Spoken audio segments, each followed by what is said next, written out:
Holy equity, Batman. Have you guys seen what prices are on houses in 2021? Do you know how much equity you have in your house this year? I think you'd be surprised. So once you find that out, you're like, I think I want to sell, but where are you gonna go? How are you gonna buy a house when you have a house to sell? Come with me, I'm gonna tell you how.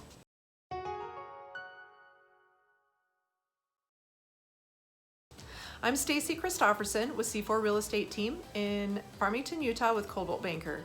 So the crazy market in 2021 has everyone looking at their equity. So equity is the difference between what you owe on your house and what you can actually sell it for. And the numbers are pretty high this year. You would be really, really surprised. Maybe you want to upsize, or maybe you want to downsize. Maybe you need to relocate to another state. You want to take advantage of that equity, because when are you ever going to have that kind of cash again to put down on a new house? But how do you sell a house and buy a house at the same time? What I can tell you in the seller's market is no seller is going to accept your offer if you still have a house to sell, which means you have to sell your house before you can buy a house. So what does that look like?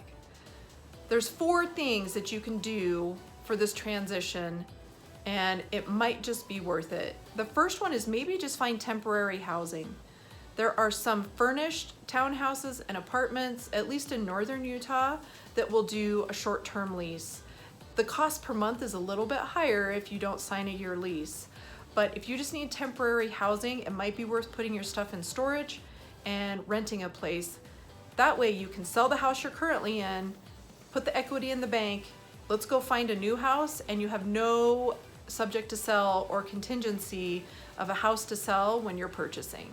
As I said before, it's definitely a seller's market in 2021.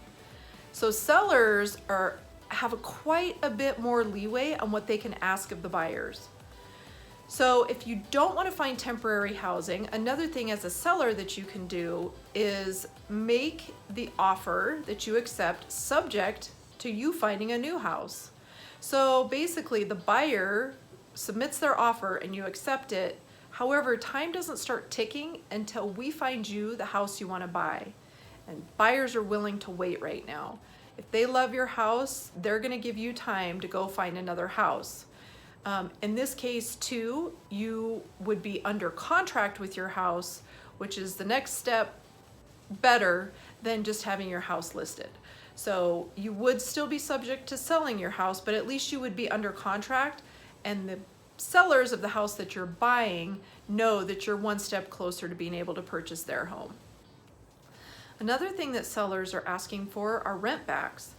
So if we were selling your home, we would list it, get under contract, close on it, but the buyer would have said in the negotiations that you can stay in the house for 30 to 60 days.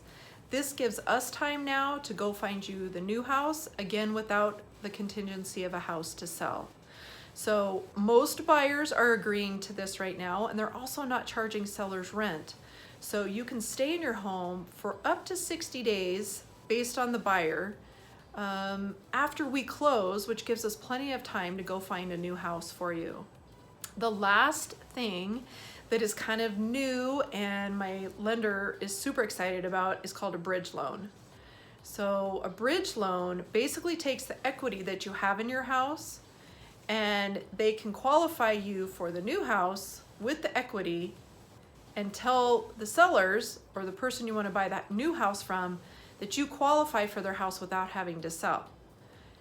It defers your mortgage payments for a certain amount of time, and then when you get into your new house, we list the old house, you pay off the bridge loan, and then you're in your new house. That one we want to have a conversation with the lender about so you understand exactly how that works, but it's a very, very cool option right now for sellers who want to buy and sell at the same time. Check out this video popping up about 7 reasons why you need a real estate agent on your side when buying new construction. A lot of times when sellers need a rent back, it's because they're building a house and they need just a little bit more time. So check out the video because there's some great information there on why you need a real estate agent when you're buying new construction. Thanks for watching and have a great day.